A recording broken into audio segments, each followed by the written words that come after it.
Bien, entonces vamos a hablar de arte y terapias expresivas. Cuando hablamos de arte, puramente arte, y vamos a lo que después se configura, por ejemplo, como arte terapia, en general hay un hueco epistemológico y que en esta charla de hoy vamos a tratar de pensar y rellenar este hueco, porque en general se suele pensar, escribir, leer, que el arte lo que aporta para las terapias son las técnicas de pintura, las técnicas de dibujo, el teatro, el baile y otro montón de cosas, ¿no? Pero falta hablar que el arte, aparte de las técnicas, aporta pensamiento para las terapias, ¿no? Y aquí no voy a hablar solamente de la arte terapia, ¿ok? Y ya vamos a hablar por qué. Vamos a hablar de terapias expresivas, o sea, todo tipo de intervención terapéutica que se utiliza de un lenguaje simbólico, de un lenguaje no puramente verbal. Y entonces es importante volver a la historia del arte para pensar por qué en 1930, en 40, fue posible, por ejemplo, formatear una terapia que se llama arte terapia, ¿no? O sea, crear un campo de verdad, un campo y una práctica terapéutica que tiene formación, que tiene nomenclaturas propias, que tiene investigaciones y tal. ¿Por qué fue posible esto? No fue posible simplemente por el aparecimiento, por ejemplo, del psicoanálisis y todo lo que es la investigación de los sueños, de los símbolos. No fue posible simplemente por entender que necesitábamos, por ejemplo, una intervención terapéutica que no fuera solo de lo verbal. También todo eso está involucrado, pero además de eso es importante marcar que la historia del arte está llena de movimientos, de artistas, de agentes culturales que trataron de pensar el arte bajo un pensamiento que este fenómeno social puede aportar cambios y que puede estar entre nosotros en la vida común, no solo con un pedestal o no solo exclusivamente para el uso de artistas o de personas que pasan por la academia o que pasan por formaciones artísticas. Hay muchos movimientos que trataron de pensar esto. Y hay muchos movimientos que vamos a ver hoy que trataron también de pensar en el arte como un relato autobiográfico. Y si hablamos del arte como un relato psíquico, autobiográfico, estamos también ya entrando en el mundo de las terapias, ¿no? Entonces, la primera cosa que me gustaría que nosotros pensáramos aquí es esta palabra arte. ¿Qué es arte? Cuando ustedes piensan arte, ¿qué es arte? Pueden hablar, ¿sí?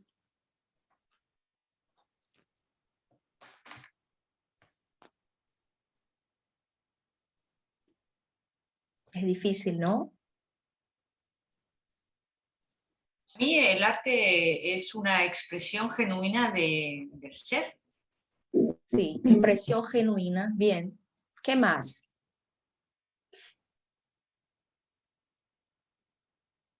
Yo creo que es una, ¿cómo se diría? Fisicalización o corporización de un pensamiento, muchos pensamientos y sentimientos. Una fisicalización, como concretar, ¿no? Algo. Claro, sí, concretas algo, Sí. le das una forma a un pensamiento o un sentimiento que puedes tener en un momento dado. Bien. ¿Qué más? Poner fuera algo interno tuyo, darle forma fuera de ti, para poder relacionarte con eso de una forma diferente, desde otro punto. Muy bien, también. Lucy, ¿quieres aportar algo? Sí, claro, el arte para mí es la expresión o manifestación del ser humano de sus propios sentimientos, de su sentir, y utilizar los talentos que tiene, sus habilidades, sus conocimientos, expresándolos en objetos, en cosas, utilizando y creando y dando forma a N de cosas, ¿no? Sí, Para mí el arte es algo que se crea, se construye, y es una manera de que el ser humano puede fluir, puede ser él mismo, el ser humano, ¿no? Puede sin limitación, ¿no? Sino, es una extensión de la persona. Cuando aplica el arte, es una manifestación del ser mismo de la persona, ¿no? sí, está bien. Todo eso, ¿no? Todo eso que ustedes hablaron. Y sí, aquí, esta diapositiva, estoy hablando un poco sobre la necesidad de estudiar la historia del arte, ¿no? Para hablar de terapias expresivas o de arte terapia. Y bueno, el estudio del arte terapia o de la historia del arte, y aquí hago hincapié en las artes visuales, ¿no? Cuando hablamos de historia del arte, aquí vamos a hablar de esto, pero porque después vamos a ver, porque sí tenemos que hacer un recorte, porque, por ejemplo, el arte terapia surge de ahí, no surge, por ejemplo, del teatro, de la danza, surge de las artes visuales. Bueno, es necesario desde el punto de vista de que algunos movimientos artísticos fueron cruciales para el establecimiento de las terapias expresivas y arte terapia como campo de práctica y estudio, ya que contribuyeron a romper paradigmas del concepto de arte y su experiencia en la vida común. Eso ya hablamos antes, ¿no? Y bien, hay muchas definiciones y lo que vamos a hablar un poco aquí hoy es todo eso que ustedes dijeron, obviamente. Todo eso lo que dijeron está añadido aquí. Trabajaremos en esta clase bajo la perspectiva de que el arte es un fenómeno social, un territorio sensible donde podemos ver y transformar la vida mediante códigos corporales, verbales, sonoros y visuales y escritos, podemos manifestar simbólicamente un discurso y comunicar, reflejar o incluso crear una realidad. ¿Y por qué les traigo esto? Para que empecemos a pensar el arte desde ahí. Porque el concepto de arte es un concepto que surge como arte, como tal, como conocimos, por ejemplo, en la academia, ahí por el Renacimiento. O sea, antes del Renacimiento, que estábamos ahí en la Edad Medieval, estoy hablando obviamente del Occidente, ¿no? A todo lo que es Europa y por supuesto lo que Europa, cuando empezó a trasladar, a cruzar el Océano Atlántico, también hizo ahí en Latinoamérica, por ejemplo, y Estados Unidos y tal. Bueno, y llevaron este pensamiento renacentista del arte. Y ya vamos a tratar un poco de subvertirlo, ¿ok? Aquí, subvertirlo. Bien, antes del Renacimiento teníamos ahí la Edad Media, ¿no? Y en este momento teníamos obviamente la figura de Dios, un Dios todopoderoso. Y vivíamos ahí un sistema teocrático. Entonces el arte, que en este momento tampoco se hablaba arte así, estaba también bajo esta perspectiva, este pensamiento. Por ejemplo, si miramos a las iglesias, ¿no? Teníamos ahí las pinturas, los vitrales, los autos también, las dramatizaciones para hablar de la vida de Cristo y de la muerte de Cristo y tal. Bueno, todo estaba configurado para eso. Cuando entramos en el Renacimiento, todo eso se viene abajo, ¿no? Y entonces empezamos a poner el hombre, el ser humano, en verdad, en el centro de todo. Y desde ahí, obviamente, sí empiezan algunos problemas, algunas problemáticas, pero también empezamos a ver la figura del artista. La figura del artista también como esta persona que tiene como un don para pintar, para dibujar y principalmente que se utiliza de recursos y técnicas para hacer trabajos figurativos, o sea, para representar tal cual una persona, ¿no? Muchísimo trabajo de retratos y bueno, tenemos ahí un montón de expresiones, ¿no? De renacimiento.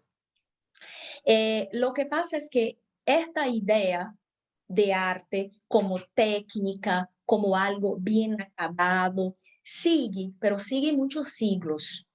Y hasta que llegamos, por ejemplo, a la modernidad, podemos decir así, ahí empezando el siglo XX, donde algunos movimientos artísticos empiezan a romper con este estatuto y decir, no, el arte no es esto. El arte tiene que estar dispuesto también en la vida común, que no simplemente ahí específica de maestros o específica también para hablar de cosas supremas, divinas, y que sea un producto acabado y que, por ejemplo, tenemos que valorar si es bonito, si es feo, y si es feo, por ejemplo, lo rechazamos. No, hay inúmeros movimientos que vamos a ver. Entonces, desde ahí empezamos a ver este rompimiento. Entonces, desde ahí empezamos a trabajar con el arte bajo esta perspectiva de que cualquier persona puede hacer arte.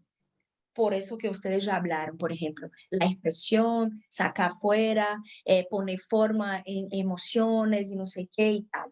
O sea, cuando ahí empezamos, cuando los dadaístas, por ejemplo, ahí poquito antes de la Primera Guerra Mundial, empiezan a hablar sobre que el arte, cualquier persona puede hacer arte, ahí empezamos también a trabajar una forma terapéutica, ¿ok? Del arte. Aunque eran artistas y no estaban ahí pensando en terapia o cuidado con la salud mental, no estaban pensando eso.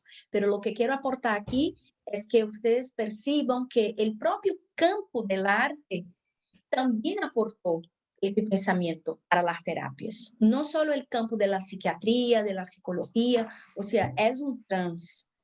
Y no es un transdisciplinar solamente por las técnicas, aporta un pensamiento. Y vamos, cuando hablamos del arte, recordamos inmediatamente algunos lenguajes artísticos, ¿no? Por ejemplo, el teatro, la danza, la pintura, el circo, literatura. Ahora, por ejemplo, con la cultura digital también, la moda también ya está ahí entrando a lo que se puede decir una manifestación artística y bien. Pero tampoco podemos olvidar toda la variedad de manifestaciones culturales que implican códigos y lenguajes expresivos desde las sociedades y pueblos más antiguos. Y eso es muy importante. ¿Por qué? Porque cuando nosotros nos volcamos hacia los pueblos originarios, y cuando hablo pueblos originarios, hablo de todos los pueblos, ¿no? Porque todos los territorios tienen sus pueblos originarios. Y cuando miramos hacia estos pueblos, podemos percibir varios códigos y percibir que ellos viven bajo una vida metaforizada. Es decir, que todo lo que hacen, la cosmovisión de estos pueblos es completamente entrelazada con una visión simbólica del mundo. Y eso, si trasladamos a un pensamiento occidental, podemos decir que es arte, ¿no? Por ejemplo, las pinturas corporales, los bailes de los pueblos indígenas de tantos lugares. Cuando miramos decimos, es un arte. O si yo, por ejemplo, cojo personas de esta localidad, ahí donde ustedes están viendo la pantalla, ¿no? ¿No están viendo la pantalla? No, más bien eso quería pedirte, No. por favor, no vemos nada desde tu presentación. Ay, yo es que pensaba que no la habías puesto todavía, Isabel, la por qué presentación. no? Solo se ve la hoja con los PDFs. Sí, nada más. Ah, mira. Claro. Sí, no vemos nada de tu O sea, presentación. Claro, pensábamos varias que estabas hojas. hablando ahora y después nos... Vale, ¿Y cómo pongo entonces para no ver? hemos visto nada. Porque No he visto nada. Yo estoy viendo todos tus archivos, veo 2 fotos de Claro. Lisboa, veo una chica que se llama Débora. Entonces, espérame. Sí, estamos viendo solo tus archivos. Ahora Espera. te vemos a ti. Ahí viene. Compartir pantalla. Ahora ve. ¿Ahora bien? Ahora ya, sí. ahora Ahora sí, sí. recién, Qué bien. Pero recién. están Bueno, pequeñitos, tampoco es sí. que pasé muchas, ¿ah? Ok, No había pasado tantas. Vale. Pasé esta parte y ahora estamos aquí. ok. ¿Ok? Bien. Bueno, Lo que igual, no sé si, Isabel, lo puedes poner a lo mejor, aunque no nos veamos nosotros, en grande y lo vemos mejor o no. es que ¿O para mí prefieres está así? grande. Para mí está Ah, para enorme. nosotros nosotros estamos en un lado, vemos un pequeñito y luego nos vemos a nosotros a la parte de la derecha. Claro, espérame entonces que ¿Entiendes? voy a intentar, ¿ah? Porque ustedes para mí están pequeñitos y la pantalla está enorme, la diapositiva. Pues al Sí. revés, nosotros no. No, María Ángeles, ponte arriba y ponte en vista, ponte estándar. Ah, vale, pues Sí, a lo sí. mejor soy yo. Sí, porque nosotros, Vale. yo veo bien, yo ¿Ahora veo te bien. ves? Perdona, ¿Ahora lo ahora ves? sí. Sí, ahora no os veo a vosotros, a nadie, pero veo la imagen en grande, Enorme. vale. Ah, Vale. bien. Ok. Muy Vale, bien. pues disculpa, Bueno. disculpa, gracias. No, tranquilo. Bien, entonces, si yo, por ejemplo, invito a estas personas ahí, en la fotita que ustedes ven ahora, Sí, y los invito a, no sé, a ir para algún teatro y a que bailen sus bailes tradicionales y tal. O sea, va a tener una audiencia que va a ver, ¿no? Que va como a mirar todo lo que hacen. Y que nosotros, por supuesto, si estamos ahí en la audiencia, vamos a decir que es un arte, es un baile, no sé qué y tal. Pero para ellos, eso no es arte, eso es su vida, ¿entienden? O sea, estos códigos y toda este enlazado de símbolos y de códigos configuran para ellos una eficacia simbólica. Es decir, es una condición vital para ellos. No pintan el cuerpo por nada o para que les digan que está bonito o que está feo. No, pintan por una ocasión especial y por una ocasión también vital. O sea, pintan para comunicarse con, no sé, con el divino o comunicarse entre ellos. Siempre hay una eficacia, siempre hay una intencionalidad. ¿Entiende a lo que voy? No es simplemente estético.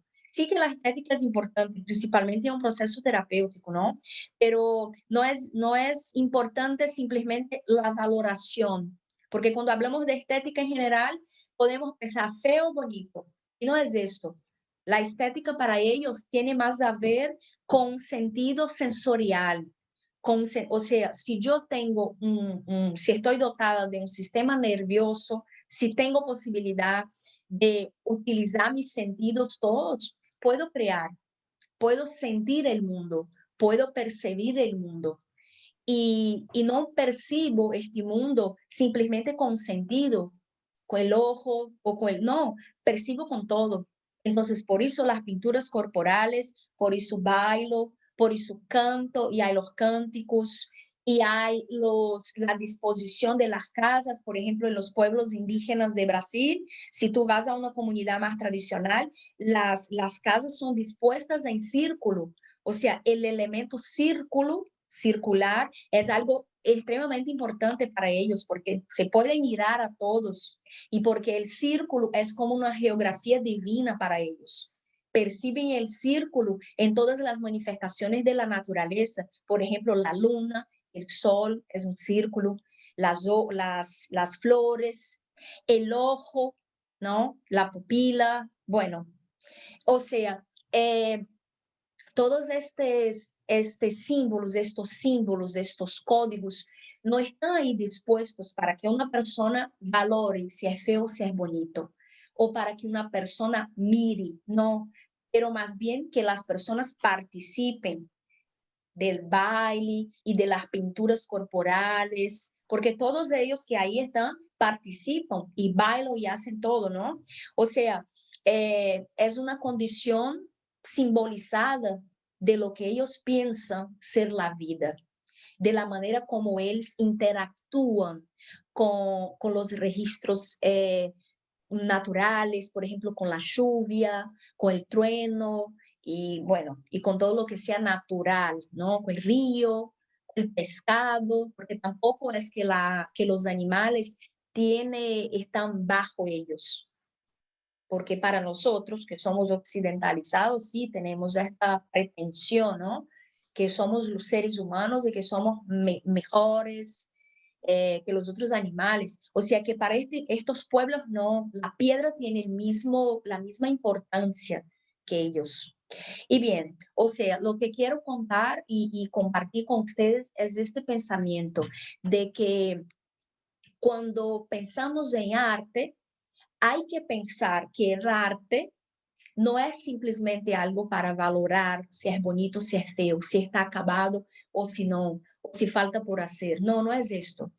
Es una manifestación propia del ser humano y es una manifestación con la cual podemos también decir, comunicar lo que pensamos, comunicar lo que sentimos, formar parte también, porque imagínense ustedes que ahí en las comunidades tradicionales hay una sensación, un sentimiento de pertenecimiento, ¿no? Y exactamente por eso, todo eso está metaforizado. Y eso nosotros vamos perdiendo. Y el arte en este momento, Renacimiento hasta empiezo del siglo XX, estaba perdido ahí.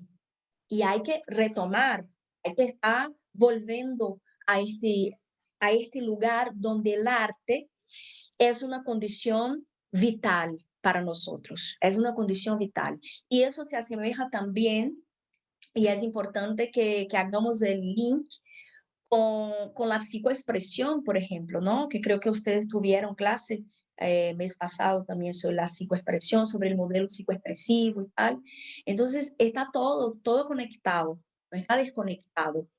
Pero fíjense que es importante hablar del arte como una condición vital, como una condición de existencia, y no simplemente como una obra, como un producto, y no simplemente como el artista, el genio, el que hace, ¿no? No, todos nosotros podemos hacer, porque cuando ustedes estén ahí en un proceso terapéutico, con un expresante, con paciente, con cliente, como quieran llamar, no puede estar ahí diciéndole si es feo o si es bonito. Ponte más color aquí porque está no tiene color, está feo. No, es la expresión de él. Y ojo, porque hay gente que hace eso. Hay gente que trabaja con arte en el contexto terapéutico que hace esto. Y es malísimo. Bien, y aquí vamos a hablar un poco sobre los pueblos, ¿no? Todas las sociedades ancestrales, en todas las culturas, establecieron la comunicación interpersonal, intrapersonal y transpersonal, teniendo como soporte el campo simbólico, lo que decíamos ahora poco. Fue a través del cuerpo, la pintura y los sonidos como estos pueblos primitivos, no, esta palabra es horrible, es que me traducí así, concibieron y fundaron el mundo que les rodeaba. Y hasta hoy es así. Hasta hoy, estas comunidades que han resistido tanto tiempo, conceben el mundo a su alrededor de esta manera, de forma metaforizada, cosa que nosotros occidentalizados fuimos perdiendo. Incluso fuimos perdiendo rituales que son extremadamente importantes para nuestra salud mental. Por eso hay tanta enfermedad mental ahora, ¿no? Emocional, mental, desequilibrios, porque perdimos esto, perdimos la metáfora, perdimos el símbolo, lo simbólico, perdimos la conciencia de pertenecimiento, el círculo, por ejemplo. Fíjense las ciudades grandes, las grandes capitales, cómo están hechas, ¿no? Con edificios todos para arriba, para arriba, para arriba, y nadie se mira. Bueno, es simbólico eso, ¿no? Pero es un síntoma también. Las danzas y las pinturas corporales tienen una eficacia simbólica y no estaban sujetas a una eficacia puramente estética, lo que recién hablamos, ¿no? Bueno, ritos y mitos, ahí me salió de portugués, perdonen. Ritos y mitos.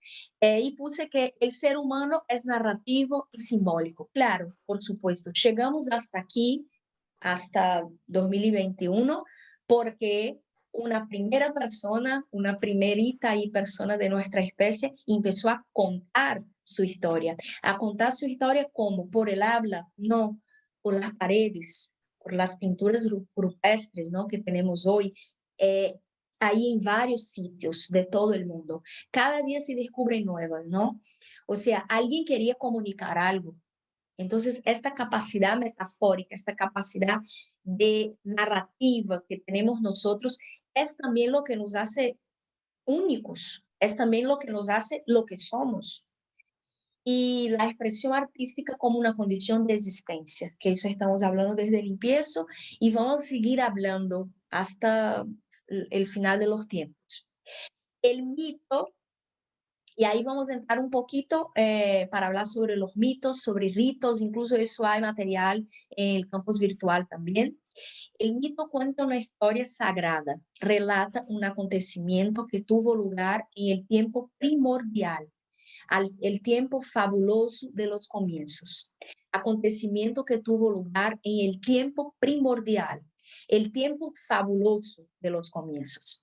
En otras palabras, el mito cuenta cómo, gracias a las hazañas de los seres sobrenaturales, surgió una realidad. Eso puse ahí porque los pueblos originarios, nuestros pueblos, siempre comentan la creación del mundo por mitos, ¿no? Siempre. El mito de cómo empezó la luna, cómo surgió la luna, cómo surgió el sol. Siempre hay un mito, o sea, siempre hay un relato, siempre hay un relato.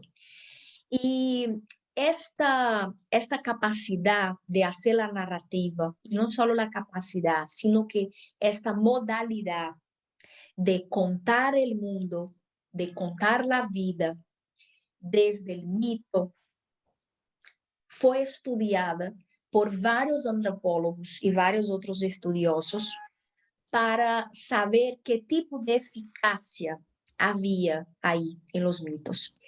Y hay un señor que se llama Claude Lévi-Strauss, que capaz que ustedes lo conozcan,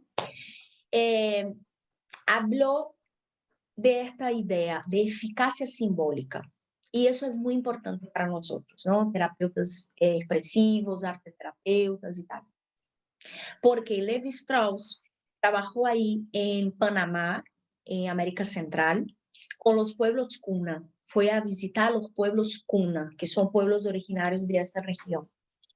Y mientras estaba ahí, percibió que algunas enfermedades o algunas urgencias eran sanadas por los chamans de estos pueblos por el mito, o sea, por el hecho de narrar una situación. Y entonces él da un ejemplo muy, muy específico y aquí tenemos, y voy a leer para ustedes. El chamán no toca el cuerpo del enfermo y no administra un remedio, pero al mismo tiempo habla directa y explícitamente del estado patológico y de su localización. Diríamos ciertamente que el canto constituye una manipulación psicológica del órgano enfermo y que es de esta manipulación que se espera la curación. O sea, el chamán no era como un médico, ¿no? Que tú vas al médico y siento un dolor aquí, el codo, no sé qué, y te pasa una medicina. No, el chamán escuchaba, sabía lo que el enfermo estaba ahí, pendiente de algo, y empezaba a cantar un cántico. Y en este cántico estaba justamente hablando sobre por qué que te duele esto. Estaba hablando por qué que una parturiente, por ejemplo, él va a dar un ejemplo que es genial, que un chamán de este pueblo fue llamado para acudir, ¿no? Para auxiliar una mujer que estaba teniendo un hijo y que el parto estaba muy difícil. La señora no podía dar a luz y tal. Y entonces él empieza a hablar para esta mujer en forma de cántico todo lo que estaba sucediendo en su cuerpo, en su vientre. Y empieza a hablar que la energía del vientre estaba peleando con no sé qué, y es un cántico enorme, enorme. Y lo que pasa es que la mujer puede dar la luz después de todo eso. O sea que es como una medicina y por eso habla aquí de esta manipulación psicológica del órgano, ¿no? Hay un artículo que está en el campus virtual que habla sobre psicoanálisis y la eficacia simbólica, porque hace un paralelo, ya que en un proceso psicoanalítico, el paciente, el cliente, va a tener una, no me gusta esta palabra cura o sanación, no, pero va a poder llegar ahí en su problema a partir del habla, de hablar, ¿no? Y va hablando, va hablando, va hablando. Y lo mismo pasa ahí con esta situación de los chamanes. Pero hay una cosa que es muy peculiar y específica de los chamanes. Es que hablan por el rito, por el mito, perdón, por el mito. O sea, no es que hable literalmente. Tu útero está sangrando y no sé qué, no. Habla por metáfora. Y obviamente que es muy importante pensar, pero ahora vamos a hacer así y rechazar la medicina. No, no es eso que estamos hablando aquí, ¿sí? Pero estamos tratando también de sistemas, de sociedades muy distintas. Porque ahora tenemos el mito de la medicina contemporánea, que también es un mito, no es un relato. Y entonces uno se queda enfermo y va y toma la pastilla, no sé qué, no sé qué. Pero en este momento, y muy anterior a eso, incluso cuando nosotros no teníamos tecnología para saber, por ejemplo, que la Tierra daba vueltas por el Sol o que no sé qué, cuando no teníamos esta tecnología, aquí recorrimos. ¿A quién? A los símbolos, a los mitos, ¿no? O sea que es muy importante que siempre estemos ahí volviendo a los mitos, pensar en los mitos, porque somos simbólicos, somos narrativos y no podemos perder esta situación. Y lo que nosotros trabajamos en un proceso arte terapéutico expresivo, es justamente con el símbolo que la persona va a hacer, ¿no? Desde su obra. Entonces, es un mito también, es una mitología personal que va a poner ahí en esta obra, en su trabajo, ¿no? Entonces, por eso es importante también comprender y dar lugar a la importancia de esos relatos y percibir también que hasta hoy hay sociedades que hacen esto, aunque nosotros no, pero existe. No es un folclore, no es algo que está muerto, no, está vivo. Incluso el mito está siempre vivo, porque el mito tiene la capacidad de renacer siempre, ¿no? Bien, entonces hablamos un poco de esta situación de la eficacia simbólica, del arte, de las manifestaciones simbólicas y expresivas como una condición de existencia, para poder llegar aquí, en 1880. Y cuando llegamos aquí, es la primera vez después de ahí de Renacimiento y tal, que vamos a ver artistas hablando que no quieren más estar hablando o haciendo arte puramente técnica, pero que más bien quieren trabajar desde las sensaciones. ¿Y quién va a hacer esto? Son estos tipos del postimpresionismo, que de hecho no es un movimiento artístico, fue más bien una tendencia, porque había el impresionismo, y ahí voy a ubicar un poquito bien rápido. El impresionismo lo que hacía era tomar las impresiones del momento, por eso este nombre, ¿no? Impresionismo. Tomar la impresión de este momento y pintarlas, porque antes el arte estaba bajo este pensamiento figurativo, ¿no? De los retratos, del paisaje, voy a pintar el paisaje, el río, tal cual. Entonces los impresionistas empiezan a trabajar un poco las impresiones y empiezan también a darse cuenta de que si trabajan en aire libre, perciben que la luz del sol, por ejemplo, cambia sus pinturas. Obviamente, porque la luz del sol va cambiando, ¿no? Durante el día, entonces eso tiene incidencia en las tintas y tal, y bueno. Pero no trabajamos la subjetividad. no estaban preocupados con la subjetividad, estaban preocupados con la impresión del día. Entonces, aún sí estaban ahí pegaditos con la técnica, con este pensamiento de técnica. Y entonces vienen los post-impresionistas, que son 4 más o menos. Había más, pero 4 que son más, como digamos, específicos o, bueno, especiales. Y que empiezan a añadir también este pensamiento. No, yo no quiero más pensar solo en la impresión que tengo de este día. Quiero pensar cómo estoy, ¿no? Quiero pensar también un poco en la subjetividad que tengo ahí, este momento del día. Y además, quiero transmitir eso para las personas. Entonces ahí empezamos a hablar de subjetividad y de sensaciones. Y esto es importantísimo en un proceso terapéutico, ¿no? Pero claro, ahí son artistas y no estaban preocupados con eso. Más bien estaban preocupados por sí, no para cuidar del otro, ¿no? Pero bueno, estaban, ahí surge. Y es muy importante marcar esto, porque por ejemplo, si vamos a Van Gogh, que ustedes conocen, creo, ¿no? Obviamente, las obras de Van Gogh son casi táctiles, porque claro, no estoy muy pensando en la técnica, sí, pero sí usaba una técnica que transmitía eso. Parece que tú vas a coger un cuadro de él y como que está así como relieve, ¿no? En alto relieve, pero no está. Claro, es una técnica que él usaba. Pero lo que nosotros nos fijamos aquí, en este sentido terapéutico, es eso, ¿no? La pasión, estas figuras así que no tienen mucha evidencia, ¿no? Imagínense que esta obra se llama Noche Estrellada, pero no parece estrellas, parecen soles o algo así, ¿no? Porque es como difuso, no es como figurativo.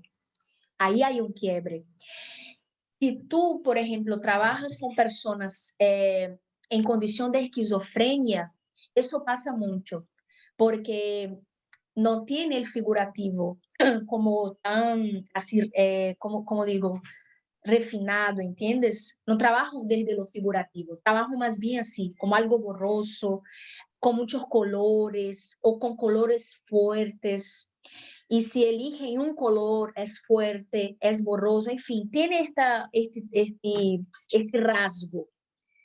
Y, y eso viene del impresionismo. Y eso también viene del expresionismo. No digo que hay las personas que están en condición de esquizofrenia sacan esta creatividad de ahí. No, pero tú como terapeuta es importante saber leer esto, ¿no? Porque imagínense que muchos artes terapeutas o terapeutas con arte simplesmente están preocupados en ofrecer la técnica para la persona. Pero es interesante también hacer un link con la historia del arte. Es interesante saber que fue aportado desde hace mucho. Eso es lo que vemos ahí en los cuadros de las personas con esquizofrenia y tal. Y aquí vamos a hablar, vamos siguiendo, porque después del post-impresionismo, tenemos 2 movimientos que también son muy importantes para la configuración del arte como terapia, pero no vamos a hablar tanto de eso. Bueno, aquí vamos a hablar sobre el arte como documento psíquico, ¿sí? Yo puse estas obras, retratos de algunas obras ahí, y vamos a hablar de estas personas. Pero más bien vamos a apuntar, porque estaría bueno que ustedes puedan mirar sobre estos artistas, ¿sí?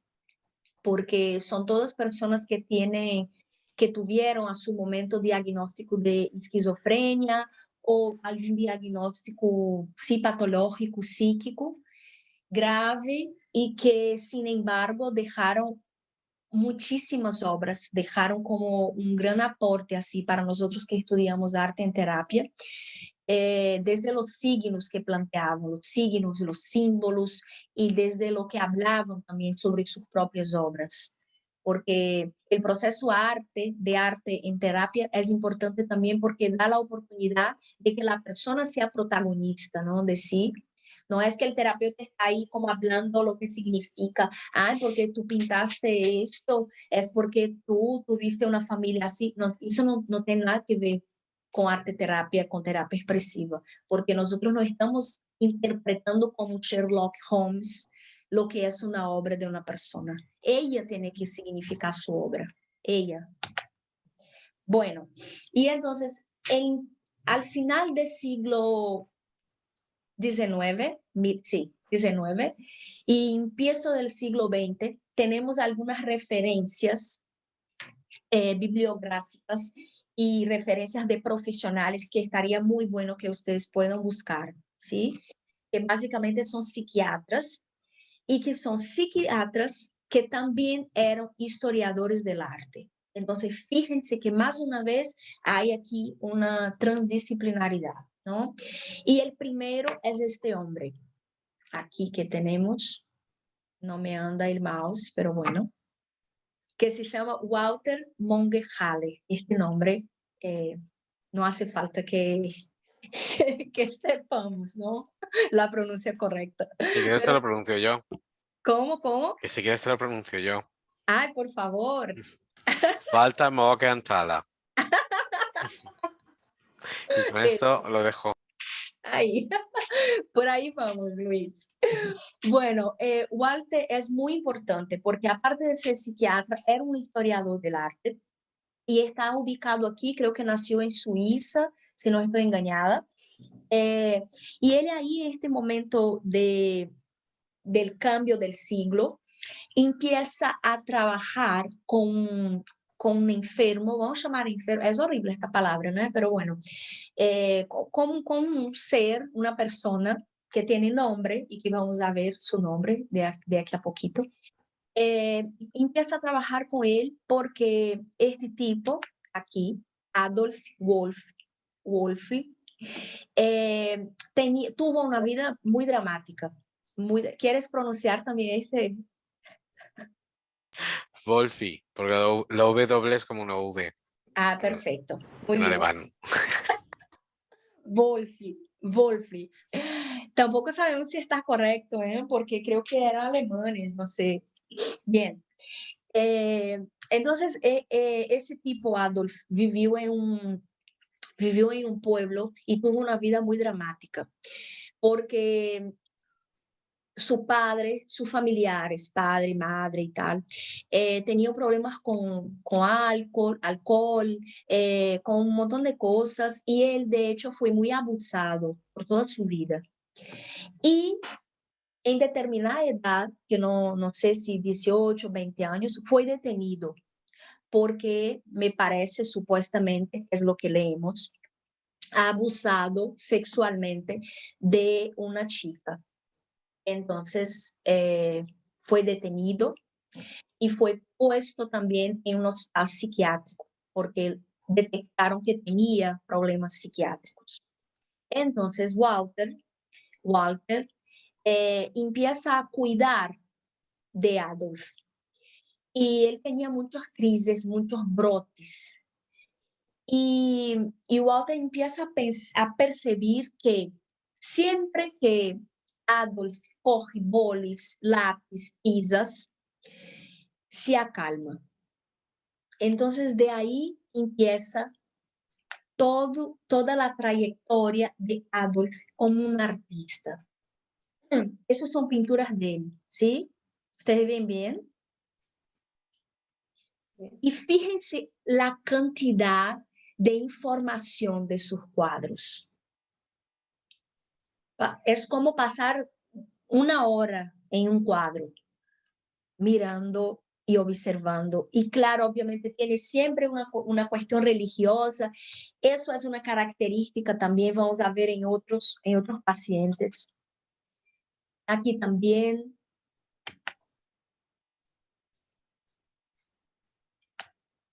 Bueno, volvemos. Y Walter, con toda esta experiencia, ¿no? Trabajando con Adolf desde la perspectiva del arte, de la expresión libre, de la libre expresión, que eso es algo fenomenal que nos aporta también la historia del arte, por ejemplo, los dadaístas, cuando hablan sobre la expresión libre de arte. Y desde su expresión libre, porque le daba ahí los materiales y él empezaba a dibujar y hacía música, escribió letras de música, fue un artista. Walter hace un libro que se llama Un enfermo mental como artista. Y es muy importante enmarcarlo porque es por lo menos en Occidente, es la primera vez que vamos a escuchar hablar sobre un enfermo mental, una persona con problemas, con sufrimiento psíquico, que se convierte también a este lugar de artista, que cruza un poco así como decir, ¿no? Esta frontera, sale de un arte que era puramente como algo que nadie lo valoraba, exactamente porque estaban ahí atrapados en la idea renacentista de arte, ¿no?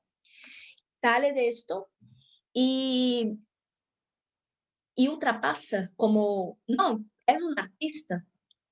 Hay un libro que habla que él es un artista y pone todas sus obras, son muchísimas obras. En Suiza hay un museo de personas en sufrimiento psíquico y tal, que tiene un montón de sus obras, pero yo creo que son más de 5.000 obras. Es un número absurdo de obras, son muchas obras que ha dejado él. Y este libro es interesante. Si ustedes pueden, busquen en Google, que yo creo que tiene en español, sí, en castellano. Porque sería muy interesante leer, ver lo que habla Walter sobre él y los apuntes y tal. Bien, eso estamos hablando antes de la Primera Guerra, ¿sí? De la Primera Guerra de Europa, que fue con 1914, eso es antes. Y después de Walter, vamos a tener Hans, que ahí viene también otro, si Luis quiere, Hans Prinzhorn, algo así. Hans Prinzhorn. Muy bien. Te voy a Hombre, a contratar, ver. No, si es que claro, con lo que se esforzó mi profesor de alemán en hacerme pronunciar Muy bien, bien. lo hizo bien. Sí. Bien, entonces Hans es la misma cosa de Walter, es un psiquiatra, también es historiador del arte, pero viene años después, ¿no? Y hace un libro que se llama El arte de los enfermos mentales. O sea, perciban que ahí empezamos a tener el arte dentro del contexto psiquiátrico y dentro realmente así como una práctica, ya como una praxis, ¿no? No como una praxis formateada, por ejemplo, como después vino la arte terapia y tal, no, pero sistemática, ¿entiendes? Por lo menos entendida, comprendida como una intervención posible, una intervención terapéutica posible. No es una locura poner estos tipos para dibujar. Algo pasa cuando dibujan.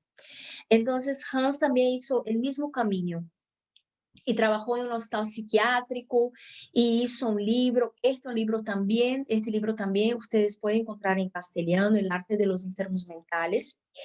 Y dicen los historiadores del arte que, por ejemplo, los surrealistas y específicamente Salvador Dalí tuvo acceso a este libro, porque imagínense ustedes que el surrealismo vino después de 20, ¿no? De 1920, y eso estamos hablando antes. Entonces, es decir que los surrealistas, que eran artistas, por supuesto, también tuvieron acceso a este mundo del arte en ambientes psiquiátricos. Y no así para nada, porque fíjense que la característica principal del surrealismo es esto, ¿no? Es que el inconsciente salga de una manera automática y que pintaban sus sueños y pintaban bajo la asociación libre de imágenes. O sea, tiene todo que ver con las personas que estaban ahí en sufrimiento, ¿no? Detenidas en estas verdaderas prisiones que eran los hospitales psiquiátricos y que todavía son.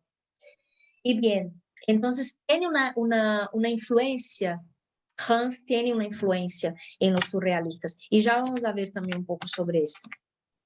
Bien, ahí en 1940 surge esta persona que de hecho ustedes tiene ahí el campus virtual también, no sé si alguien ya pudo leer, pero me parece muy razonable que hablemos de él, porque es un artista, Jean Dubuffet, y Jean lo que hace es formatear, crear, por así decir, una nomenclatura para ese tipo de arte que estaba siendo hecha en los hospitales psiquiátricos.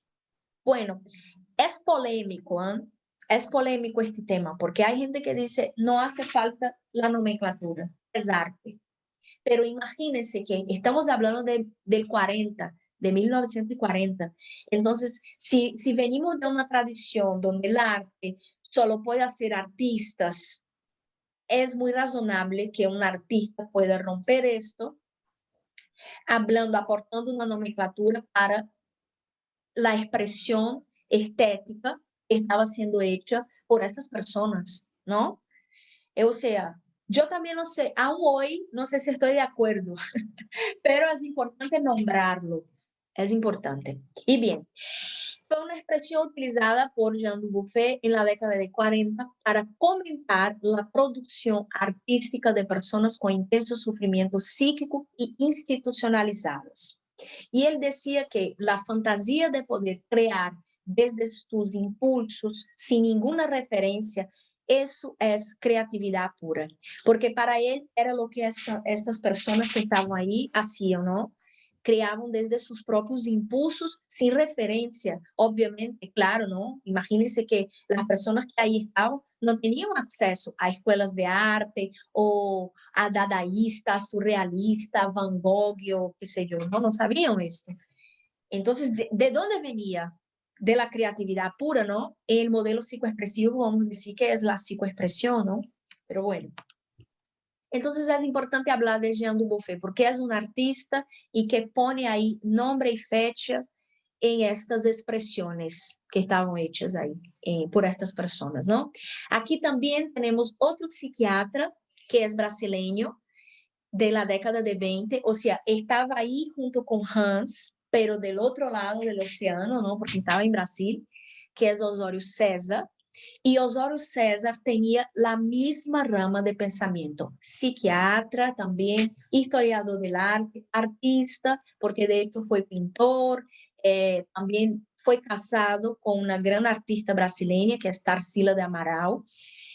No, sí, Tarsila. Y en la década de 20 hubo también hizo una gran revolución ahí a lo que eran las intervenciones psiquiátricas, ¿no? Porque empezó a trabajar con el arte. Porque imagínense ustedes que en esta década los enfermos mentales, ¿no? Que estaban ahí presos en los hospitales psiquiátricos, sufrían intervenciones terribles, ¿no? Choques, bueno, un montón de cosas horribles, chorreo de agua y para nada humanizadas. Eran tratados como, ¿no? Una basura. La verdad es esta. Y entonces tener psiquiatras que vienen del mundo de la psiquiatría, ¿no? O sea, del mundo de la medicina, que pueda aportar el arte como una intervención es muy importante y hay que marcar. Pero Osório César, al contrario de los otros, estaba ahí muy bajo el pensamiento de psicoanálisis. Claro, porque la psicoanálisis estaba ahí, ¿no? En la década de 20.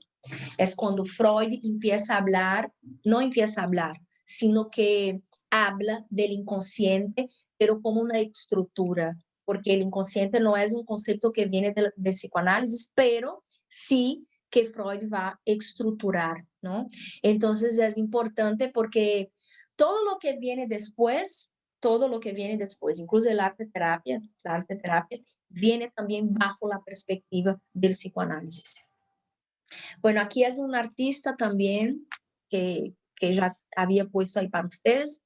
Aquí también es importante nombrarla, que es la doctora Nise da Silveira, que es una psiquiatra brasileña. Es muy importante también, sería interesante que ustedes pudieran hacer un Google ahí, buscar, porque la doctora Nise, en la década de entre 40 y 50, empezó también a trabajar con el arte. Pero fue una revolucionaria, porque no solo trabajó con el arte, con los psiquiátricos, sino que criou um museu que se chama Museu de Imagem do Inconsciente, em Rio de Janeiro, não? Ou seja, Museu das Imagens do Inconsciente. E este museu, hoje, é considerado o museu mais grande em este gênero de obras. Para que vocês conozcan, tiene más de 30.000 obras, 30.000 trabajos de personas en sufrimiento ahí, porque hasta hoy funciona, ¿no? La doctora Nisi falleció hace un par de años, pero dejó una herencia enorme y también ha inspirado muchísimas personas a trabajar con el arte y tal. Tiene películas sobre ella, es muy interesante y además ella era una investigadora que se comunicaba muchísimo con Jung, ¿no? Con Carl Jung. Entonces es interesante ver los escritos, las cartas, porque Jung trabajaba con las mandalas. Y ella empezó a percibir que las personas que estaban ahí en el hospital psiquiátrico que ella trabajaba, cuando tenían lápiz, tiza, tinta, empezaban a dibujar también mandalas. Y ahí empieza su comunicación con él. Bueno, es un aporte muy interesante, pero fíjense que estamos siempre haciendo este paralelo, ¿no? De la psiquiatría con el mundo del arte, siempre. Nunca es una cosa por arriba de la otra, por encima de la otra. Siempre los campos de conocimiento están así en paralelo. Bueno, aquí es otro señor que se llama Bispo do Rosário, que también, si ustedes pueden apuntar, es tal cual fue Adolf, pero ahora, en nuestro siglo XX, ¿no? Bispo do Rosário sí, fue también un artista, como hoy tiene muchísimas obras, pero en su momento no era valorado como artista, más bien fue un preso también de un hospital, fue detenido en un hospital psiquiátrico y vivió 50 años en un hospital psiquiátrico. Imagínense ustedes vivir 50 años y todas las brutalidades que pasaba este hombre, ¿no? Y entonces Bispo empezó a hacer estos objetos. Ustedes ven bien, ¿no? Y empezó a hacer barquitos y estas mantas y tal, pero todo bordado. ¿Sabe cómo bordaba esto? Con la línea de su ropa de detenido. Sacaba la línea, ponía en la aguja y se ponía a bordar. Y hasta que tiempos después, obviamente, el director del hospital empezó a darle materiales, pero tampoco eran materiales así como buenos, nuevos, no, eran restos, ¿no? Con madera y tal, en fin. Y él se ponía a hacer varias obras. Y es interesante porque hay documentales sobre él donde él habla.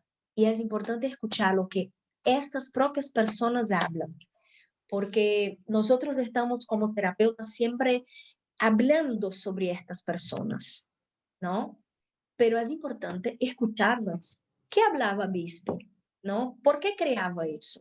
Y él comenta, está en portugués, es verdad, pero si ustedes ponen ahí en YouTube, hay la parte de subtítulos, ¿no? Para poner en castellano y seguramente les va a salir. Porque obviamente que si hablara un portugués así como muy didáctico, ustedes entenderían, pero no habla. Imagínense, 50 años trancado en un hospital, ¿no? No habla tan bien, pero bueno, es interesante ver. Adelina Gomes también fue una paciente de doctora Nisi, y aquí lo que me gustaría indicar para ustedes es, hay 3 documentales en YouTube, ustedes pueden ver desde YouTube, con subtítulos en español, en castellano, 3 documentales donde la doctora Nisi de la Silveira habla sobre 3 casos específicos de pacientes psiquiátricos en tratamiento con arte. Y es muy interesante porque ella lo que hace, como ella tenía una visión más de Jung, siempre va a hablar de estos pacientes bajo este pensamiento de los mitos, de la mitología. Y, por ejemplo, Adelina Gomes, que es esta señora que está ahí, llegó en su hospital psiquiátrico porque tuvo un brote ¿no? Pasó con una crisis y mató un gato con las propias manos. Y entonces llegó como muy movilizada, como muy trastornada, ¿no? Y la doctora Nise empezó a trabajar con arte, porque ella no trabajaba los choques y no sé qué con los pacientes.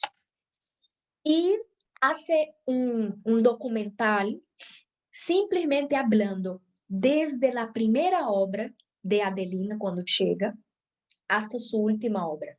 Y es muy interesante porque nos fijamos muy bien el cambio psíquico que pasa Adelina en sus obras. Y aquí ella, ¿alguien puede leer para mí esto? Luis, porfa. Adelina se derrumbó de adolescente ante la dificultad de aceptarse como mujer y romper el vínculo afectivo con su dominante madre. Llevaba 9 años hospitalizada cuando empezó a trabajar en el taller. Sus pinturas y esculturas están vinculadas a arquetipos femeninos, figuraciones del mito de Dafne, que, asustada por el acoso de Apolo, se refugia en las entrañas de la madre tierra. El conflicto femenino aparece en las esculturas de Hécate, madre terrible y diosa del mundo subterráneo, hasta el apaciguamiento, en hermosas pinturas de 2 mujeres vestidas de azul. El viaje psíquico de Adelina se revela en obras magníficas, aunque la hija de campesinos, con educación primaria y tímida, no sabía nada de mitología. Doctora Nise da Silveira. Muy bien. Gracias, Luis. Sí, ves, o sea, es esse documental que se chama, em português, se chama No Reino das Mães, que sería El Reino de las Madres. Les voy a pasar, porque es fundamental, sería muy interesante que ustedes puedan mirar, porque es simplemente doctora Nise hablando, ella va narrando, y mientras está narrando todo, va pasando las obras de Adelina. Y ahí está muy configurado todo su inconsciente, por medio de sus obras, y que la doctora Nise hace siempre en relación con la mitología. Claro, porque fíjense que es psiquiatra, pero trabaja por la perspectiva junguiana, ¿no? De los mitos, de la cultura ancestral y tal. Todos ustedes conocen a Carl Jung, ¿sí? Porque estoy aquí hablando, ok, porque incluso en campus virtual tiene material. Bien. Bueno, entonces el arte hace posible la transformación de la energía psíquica, lo indecible, en un material capaz de expresar las imágenes del inconsciente y hace posible que algo del campo de lo dañino y autodestructivo se condense en una expresión libre de producción creativa.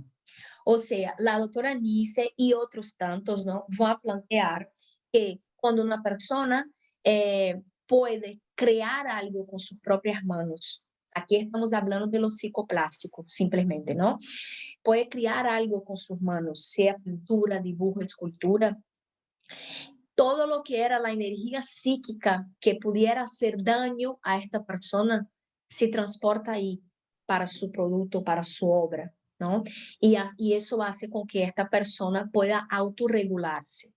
Eso era lo que planteaba ella y los otros psiquiatras también que he presentado para ustedes, desde de su mirada, ¿no? Claro, una mirada médica, obviamente, pero una mirada también sensible, porque para mí que el arte empiece a ser vista como una intervención terapéutica fue un gran marco para el siglo XX, un gran marco, porque hasta hoy tenemos hospitales psiquiátricos donde las personas son terriblemente maltratadas y tratadas de hecho como, no sé cómo, porque animales no se tratan así.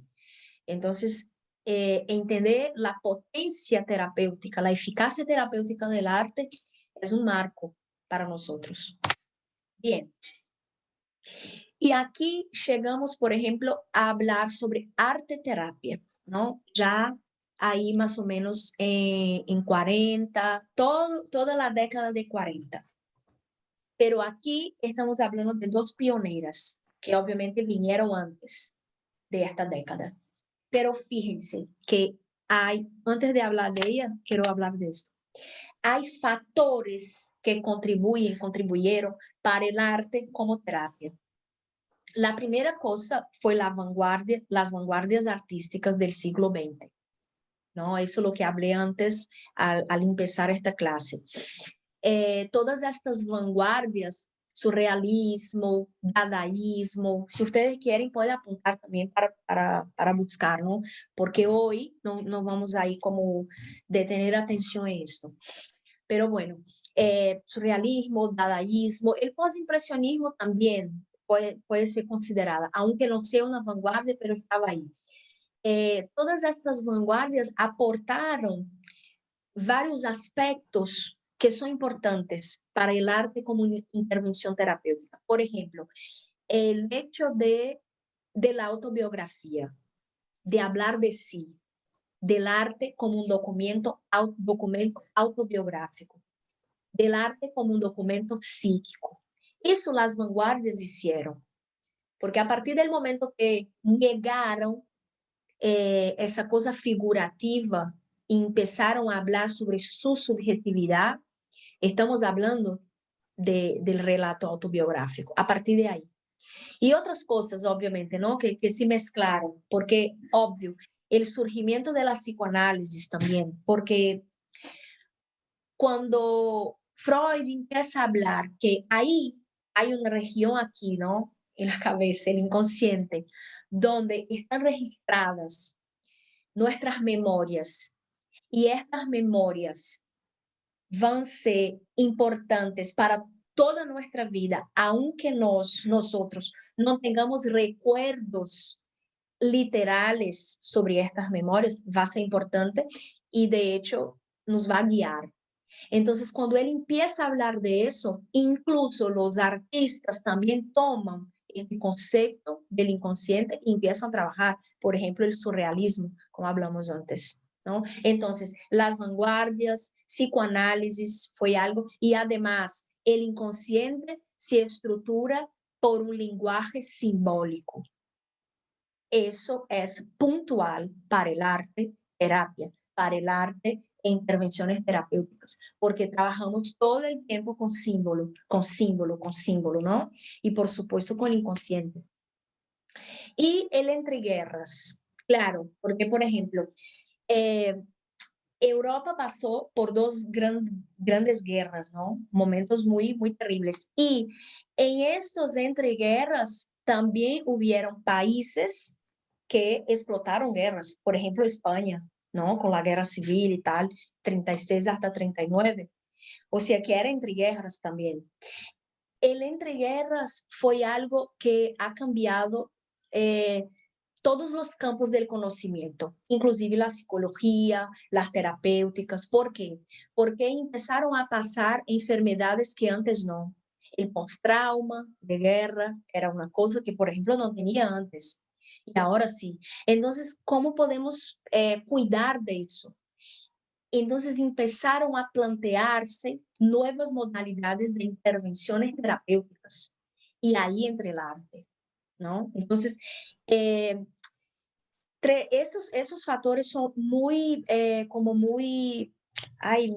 la palabra? Son muy fundamentales. Son muy fundamentales para conceber el arte como terapéutica. Muy. Y tenemos que tener en cuenta y buscar siempre, volver atrás siempre para pensar por qué y qué eran las vanguardias y también estudiar un poquito de psicoanálisis, aunque tú puedes ser un arte terapeuta, un terapeuta psicoexpresivo, que no trabaje puramente bajo los fundamentos del psicoanálisis, pero hay que volver porque es cuando empieza. Es la primera vez que hablamos del inconsciente y es importante por eso, ¿no? Bueno, y ahí volvemos aquí para el arte terapia. O sea, tenemos dos personas muy pioneras y muy fundamentales, dos nombres, Edith Kremer y Margaret Nauburg. ¿Está bien, Luis? Estoy bien, estoy bien. Bueno, y las dos tienen mucha influencia en Estados Unidos. Edith Kremer tiene 2 libros, tiene más, sí, pero tiene 2 libros aquí muy importantes. El arte como terapia es muy interesante. Edith no es estadounidense, nació en algún país de Europa, que yo no me acuerdo cuál, pero nació aquí en este territorio y fue para Estados Unidos porque estaba huyendo creo que del nazi, algo así, si fue huida. Incluso este tema de entreguerras también es muy importante porque en la década de 30, cuando tenemos en el territorio europeo la escalada de tantos gobiernos autoritarios, muchos artistas huyeron, ¿no? Por ejemplo, los surrealistas se fueron todos a México y eso cambia completamente también el surrealismo, pero bueno, es otro tema. Tenemos Edith y tenemos Margaret, que sí que es estadounidense y que empieza a trabajar el arte desde un ámbito pedagógico, con niños. Pero es considerada una pionera, porque las dos empezaron a trabajar en sus talleres de arte bajo la perspectiva de psicoanálisis, claro, porque estaba ahí pegadita, ¿no? 30, 35.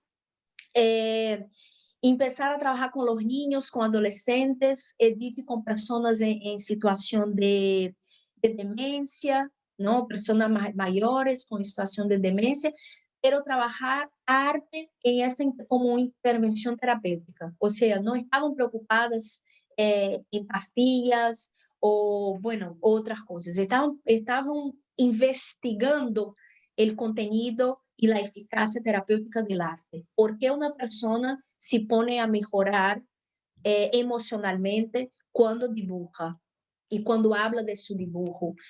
¿Por qué una persona se estructura mejor cuando hace una escultura? Y también investigando las propiedades terapéuticas, ¿no? De cada una de estas manifestaciones, que es importante. Bien, y ahí también empezamos con todo. Tenemos el arte terapia, porque cuando hablamos de arte terapia es importante eso, enmarcar eso, porque cuando hablamos de arte terapia, empieza el arte terapia con materiales psicoplásticos, es decir, viene de las artes visuales. ¿Y por qué viene de las artes visuales? Porque eran materiales que estaban a la mano. Acuérdense de Walter, de Hans, de Osorio. Lo que tenían ahí era tiza, lápiz, ¿cómo se llama esto? Lápiz de color, ¿no? Tinta, pincel, y bueno, o sea, material, arcilla, materiales visuales, materiales que se trabajan desde la perspectiva visual, de las artes visuales.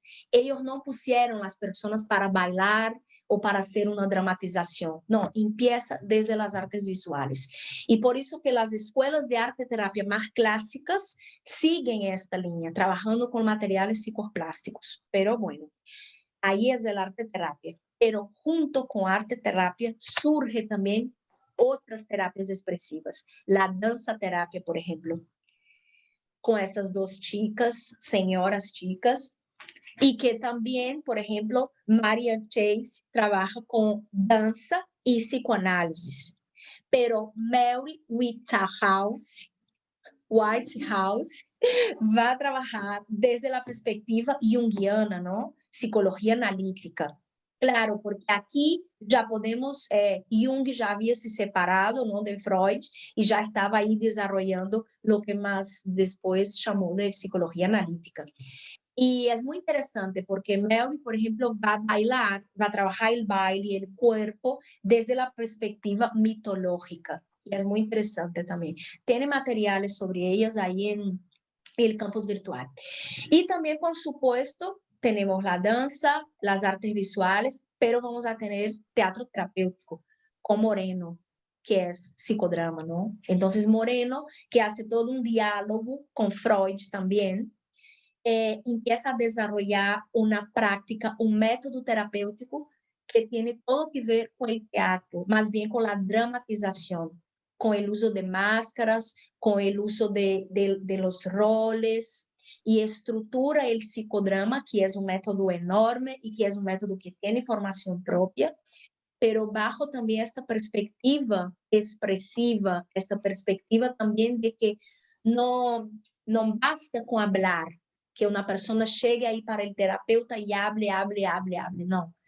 Hay que poner el cuerpo, ¿no? Así, por ejemplo, decía Moreno y las otras también de danza terapia. Hay que poner el cuerpo, porque el cuerpo también tiene las memorias, porque el cuerpo también sufre lo que está ahí en el inconsciente, aunque nosotros no sepamos, pero sufre y tiene que ver con la postura corporal, tiene que ver con las enfermedades corporales, los dolores y un montón de otras cosas. Entonces, básicamente, estas dos terapias expresivas, ¿no? Que trabajan con la danza y que trabajan con el teatro, son estruturados también pensando, obviamente, en técnicas expresivas de estos dos lenguajes, pero también están ahí en paralelo, ¿no? Con psicoanálisis y con los temas de la psicología, de la psiquiatría.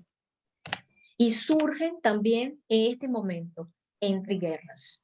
Aunque Moreno sea antes, pero va a formatear el psicodrama ahí ya después de 30. Aquí no voy a hablar de esto. El surrealismo, ¿no? Que hablamos un poquito, pero a mí me gustaría mostrar esto para ustedes, ¿no? Que la teoría psicoanalítica de Freud tendrá influencia en la aparición del surrealismo. Y sobre el psicoanálisis freudiano. Eso es un texto donde André Breton, que es el ícono, ¿no? Del surrealismo, estaba hablando sobre el psicoanálisis freudiano. Al ser considerado responsable del descubrimiento del inconsciente, Freud vio el arte como un medio importante para confirmar sus tesis sobre el funcionamiento del inconsciente. Desde el punto de vista del arte, al demostrar la falsa soberanía de la conciencia sobre el poder y los contenidos del inconsciente, la influencia de Freud fue inestimable. O sea, el surrealismo trabaja principalmente con el flujo de imágenes y con la libre asociación de imágenes. Eso viene de Freud, eso viene de la psicoanálisis, completamente. Porque la primera gran técnica que Freud utiliza es la asociación libre, ¿no? O sea, que el paciente empiece a hablar y que no pare, hable, y hable como yo ahora, ¿no? Que estoy aquí 1 hora y media, y tararararara, y hable, y desde ahí va haciendo puentes, y desde ahí el terapeuta, el psicoanalista, ¿no? Va tomando palabras claves, y vamos a volver a este tema, y vamos no sé qué. Entonces, el surrealismo hace esta libre asociación, pero en arte, obviamente, ¿no? No es con una finalidad terapéutica. Y trabaja el inconsciente, el automatismo, ¿no? O sea, este flujo automático y los sueños, principalmente, ¿no? El surrealismo se fundamenta principalmente en lo que es el sueño, ¿no? Se inspira mucho en los recientes descubrimientos del psicoanálisis como el inconsciente. Se inspiraron en la dinámica de la asociación libre y en una estética onírica. Eso también es fundamental para nosotros, ¿no? Cuando trabajamos como terapeutas expresivos. Porque siempre la persona en general va también trabajar desde una perspectiva simbólica, pero también onírica, porque los sueños son fundamentales para un proceso, porque se configuran por imágenes y trabajamos con imágenes, ¿no? Las imágenes importan para nosotros. Aquí André Breton, eso tampoco es tan importante. Las mujeres, algunas técnicas usadas en el surrealismo, ahí está en portugués, que son muy importantes y que ustedes pueden también como, no sé, apuntar o buscar para tener a mano, ¿no? Así como para recursos también. Y fíjense que las técnicas surrealistas son inúmeras, son muy numerosas y podemos trabajar con todas en nuestras intervenciones. Pero no vamos a detener ahí en ellas. Eso también era otra cosa, pero quiero hablar de esto.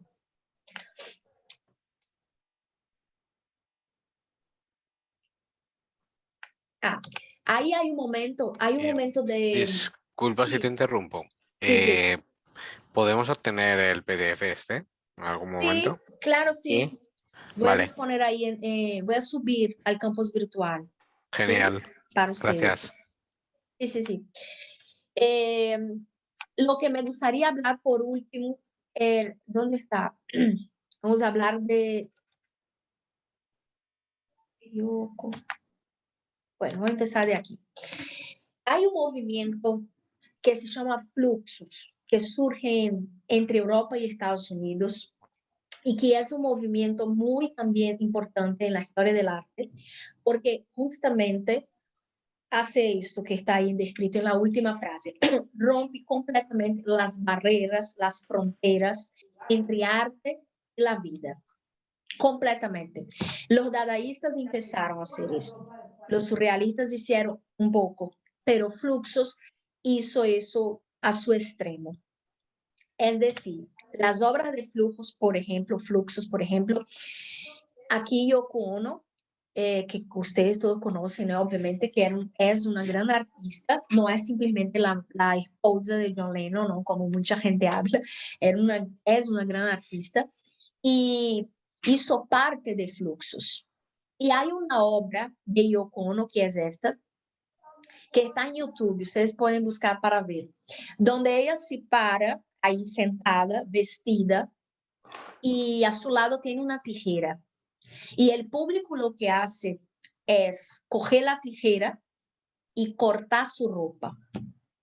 Y claro, va hasta donde ella quiera, ¿no? Si quiere quedarse desnuda o si no, pero las personas suben y empiezan a cortar su ropa y cortan. Eso fue una performance que hizo Yoko cuando hacía parte de Fluxus, del movimiento Fluxus.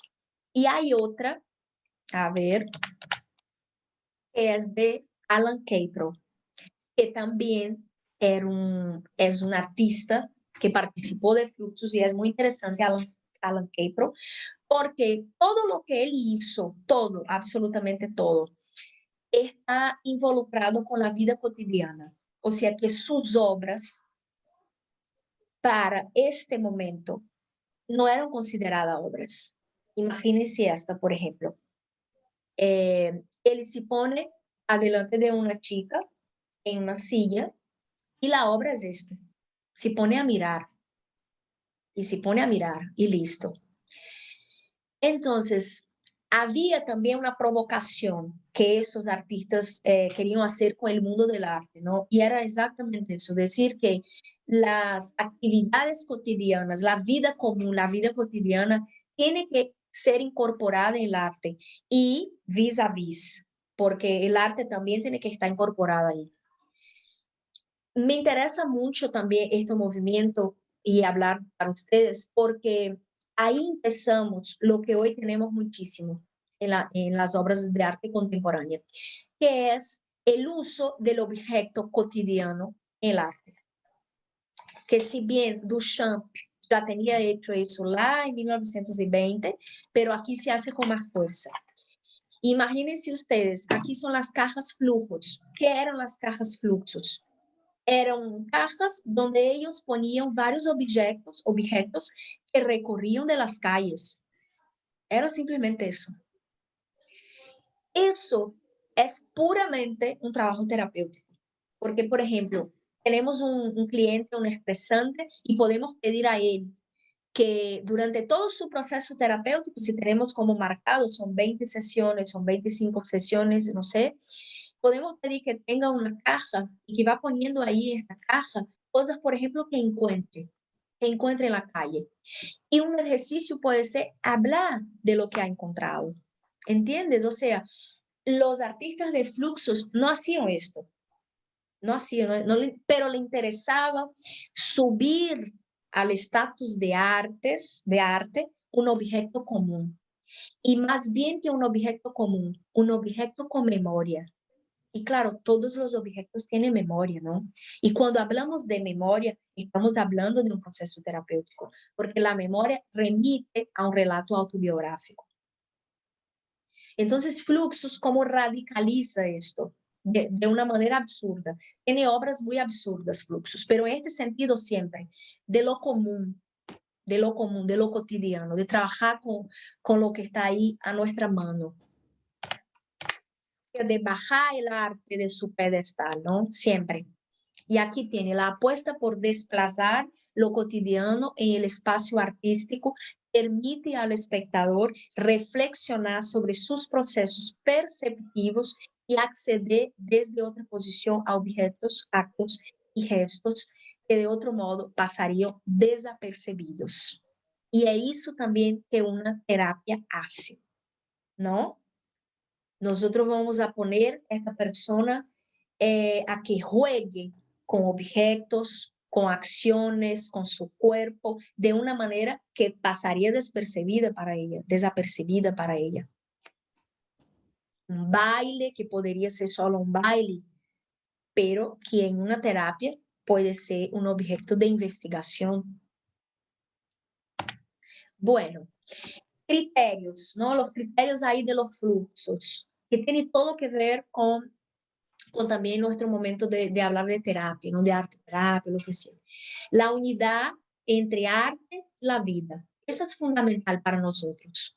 No hay frontera, no hay hueco, hay un puente. Hay un puente que cruzamos cuando estamos en una terapia con arte y vida. Comunión de diferentes formas artísticas. Eso es puro método, modelo psicoexpresivo, ¿no? Porque trabajamos desde muchas formas artísticas, teatro, danza, bueno, psicoplásticos y tal. Simplicidad. La simplicidad. Es importante también que el proceso sea simple, ¿no? Porque a veces tenemos una tiza y una hoja de papel. Es simples, pero para esta persona que va a estar ahí adelante nuestro, no es simples, ¿no? Pero el material es simples. La vida cotidiana, eso es una materia de la terapia expresiva. Hay que trabajar siempre con la vida cotidiana, con la vida común, con la vida de la persona. No es algo sobrenatural, así como, wow, una obra no sé de quién, no. Trabaja con su vida, entonces va a ser una pintura que representa esto y puede ser algo simple. Presentismo atento, claro, porque el Fluxus trabajaba muchísimo con la filosofía Koan, ¿no? De los monjes budistas y tal, pero eso no importa tanto. Pero un presentismo atento, nosotros mientras somos terapeutas tenemos que estar ahí presentes, ¿no? Escuchando, atentos lo que está contando esta persona. Eso todo, todos estos criterios son criterios del movimiento Fluxus. Fíjense cómo tiene puente con las terapias expresivas, ¿no? Y la musicalidad, porque el Fluxus trabajaba muchísimo con la musicalidad, incluso con la musicalidad del silencio, que es algo fenomenal lo que hacen con el silencio. Y que tiene todo que ver también con proceso terapéutico, porque los silencios son brutales también, ¿no? Bien, aquí otras obras del Fluxus perciben que siempre es objetos cotidianos, así como comunes, ¿no? Y después de Fluxus, arte relacional. El arte relacional es un arte que hoy en día estamos ahí llenos de esto. No es nada sobrenatural, es algo que podemos, que vivenciamos incluso. Por ejemplo, cuando vamos a una exposición de arte, a un museo, a lo que sea, donde esté ahí la obra, y hay una obra que nos invita a que nosotras manipulemos, podemos manipular esta obra. Eso es un arte relacional, porque el arte deja de estar ahí colgado en la pared, deja de estar ahí como algo simplemente para que yo pueda apreciar o ver o mirar, pero más bien yo cojo esto en mi mano, manipulo y la transformo incluso. Y un ícono de ese tipo de arte que yo traje también para ustedes es Lydia Clark. Lydia Clark es una gran artista que de hecho al final de su vida no se nombraba artista, se nombraba como una propositora de acciones. Claro, porque sí era una artista, no tenía formación en terapia, estudiaba psicoanálisis, pero no tenía formación de terapia, pero su arte toda era un arte terapéutico. Ella invitaba a las personas a su casa, por ejemplo, que, creo que es porque hay un micrófono ahí abierto. Podría apagar, creo que hay. Gracias, Lucy. Ella lo que hacía era invitar a la persona para su casa y ahí en su casa invitaba a que la gente manipulara sus objetos, que ella nombraba de objetos relacionales. ¿Y sabe lo que eran estos objetos relacionales? Cosas simples. Por ejemplo, eso que tiene en la mano de este hombre. Un bolso, ¿no? Con agua. O entonces cogía una tira de tela y ponía bolitas, así como para hacer peso, y pedía para que la persona hiciera lo que quisiera con esto. Entonces la persona manipulaba esto. O sea, era un arte, es arte porque es un artista, pero fíjense la frontera completamente destruida entre arte y vida, porque es la persona, no era más un espectador, no era un espectador, no estaba ahí para ver una obra de arte, estaba para participar de la obra, ¿entiende? Y no solo para participar, porque ella también tenía esta intencionalidad de que la persona pudiera hablar sobre sí, con esta manipulación de estos objetos, que la persona hablase de sí. Era una terapia. Fue una cosa loca lo que Lydia Clark hizo. Tiene películas, tiene documentales sobre ella. Y bueno, hizo exposición en muchas partes del mundo. Murió ya, ¿no? Pero es recién. Y todos estos criterios que yo puse aquí tenían que ver con su arte, no con su arte, sino con el concepto de arte relacional, que no es de ella, es una forma de hacer arte. Tiene que ver con eso, pero también tiene que ver con terapia. Relación humana, interacción y cambios. O sea, es una interacción, no es una contemplación. La persona no contempla la obra, ella participa, ¿no? Ella es coautora de la obra. La espiritualidad y la trascendencia, y disolver las fronteras entre vida y el arte. Eso siempre. Cada vez más, esta frontera fue borrada, cada vez más. Aquí más obras de ella que se nombran dichos, son obras de metales grandes y que la persona podía coger y manipular, como hacer lo que quisiera con esta obra. Y tenía sonido también. Entonces, en la obra de Lydia Clark percibimos la condición de ritualizar el uso de los objetos cotidianos y convertirlos en objetos de la autoexpresión y el florecimiento de la vida. Eso es terapia, ¿no? ¿Ustedes están de acuerdo o estoy como... Si quieren pueden hablar, ¿sí? Bueno, aquí es ella con algunos objetos, sus máscaras, eso que tiene ahí dos chicas, es un objeto donde se miran a los ojos muy de cerca, o sea, empieza también a traer el elemento de la experiencia. Eso es fundamental en el arte relacional, la experiencia. Y ella decía, la vida cotidiana es siempre mágica. A mí me encanta esta frase, porque es eso. A veces buscamos cosas mágicas en tantos sitios, ¿no? Pero en la vida cotidiana está. Y nada, eso, promocionar la experiencia.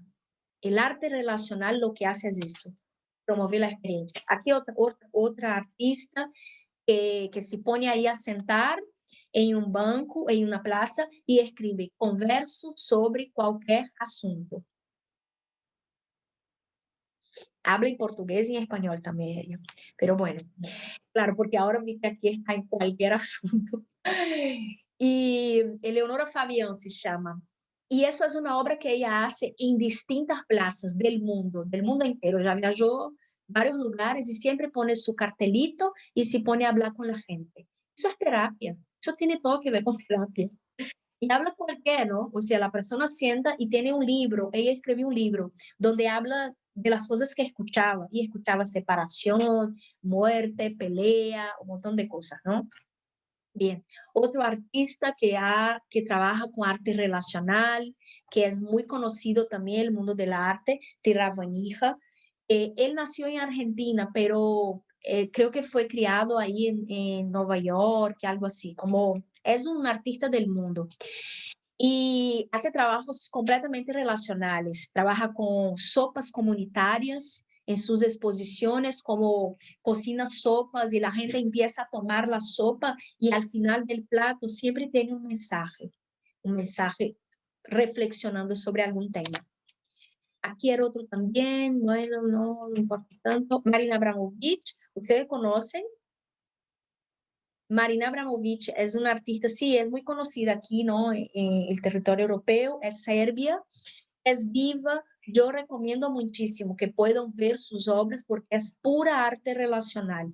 La obra aquí que está con el vestido rojo es una obra donde ella se puso a sentar y invitaba a que la persona sentara ahí delante suyo y simplemente le miraba. Y pasaba un minuto mirando a esta persona. Y cuando daba un minuto, la persona salía y venía otra. Y pasó horas en el Museo de Nueva York así, como mirando. Eso es la obra. O sea, la obra deja de ser el objeto y pasa a ser la experiencia. Bueno, una característica muy presente en la escena contemporánea es el relato autobiográfico, que es lo que estamos hablando hace un tiempo, ¿no? No voy a detenerme ahí a hablar sobre eso porque es grande. Sé que tenemos que avanzar un poquito porque como nosotros nos presentamos, cogimos un poquito el tiempo, ¿no? Bueno, y fíjense que el relato autobiográfico sale de lo que es el teatro, las artes visuales y también se va para el cine. Entonces, las narraciones autobiográficas rompen el tratado de ficción. Los modos de producción artística también se ven afectados, no solo el resultado. Claro, porque si una persona va a hacer una obra hablando de sí, de una historia suya, el modo operante, su proceso también cambia, ¿no? Por ejemplo, ese es un documental que se llama Elena. Es un documental brutal, yo súper recomiendo, hermoso, melancólico, triste, sí, un poco, pero muy fuerte. Elena es una chica que se va a Nueva York, que es una historia real. Se va a New York a vivir su gran sueño de ser actriz con 18 años. Pero lo que pasa es que se deprime un montón y se suicida. Y años después, su hermana, que se llama Petra, ya convertida en una directora de cine, empieza a hacer todo el recorrido de Elena.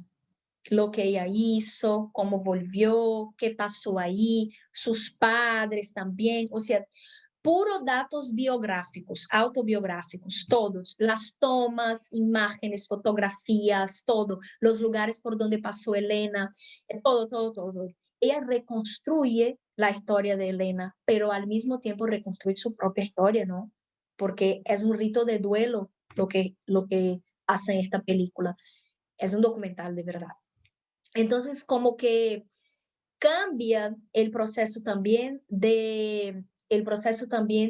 como digo, de creación del contenido artístico. ¿Por qué? Porque empieza a añadir en este proceso sus datos biográficos.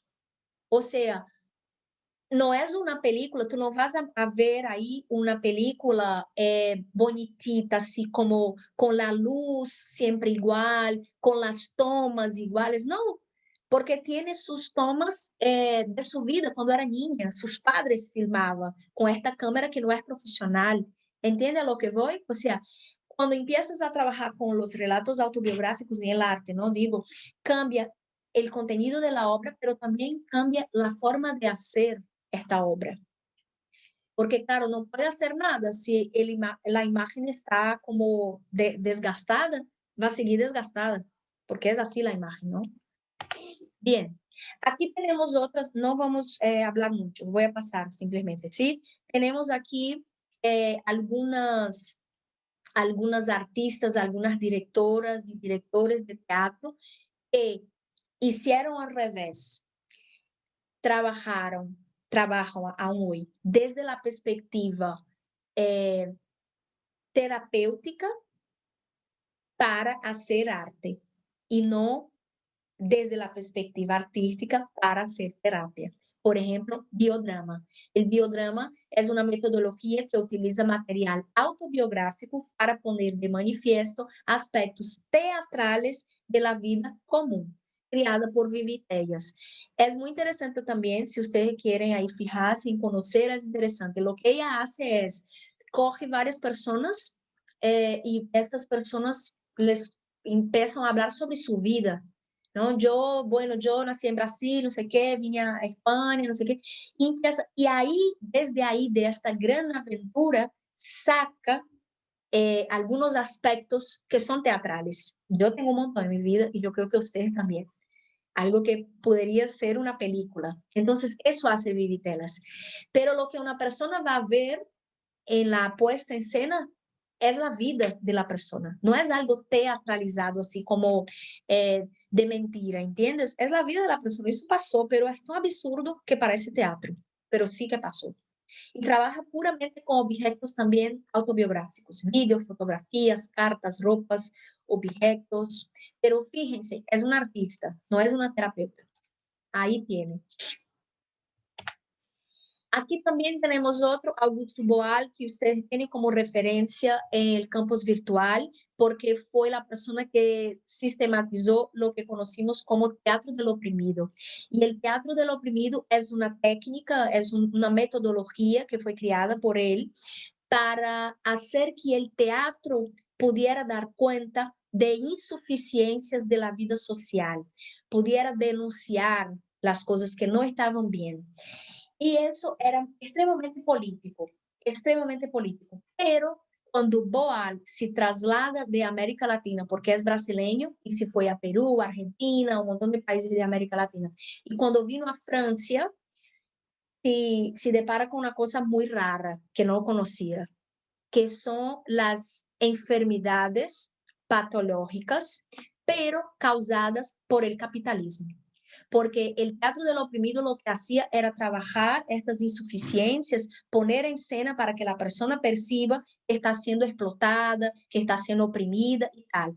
Pero cuando llega en Francia, no tenía desigualdad social como había en América Latina, no tenía los paros por sueldos más mayores, bueno, no tenía ninguna problemática social de América Latina. Entonces dijo, ¿qué hago yo aquí entonces?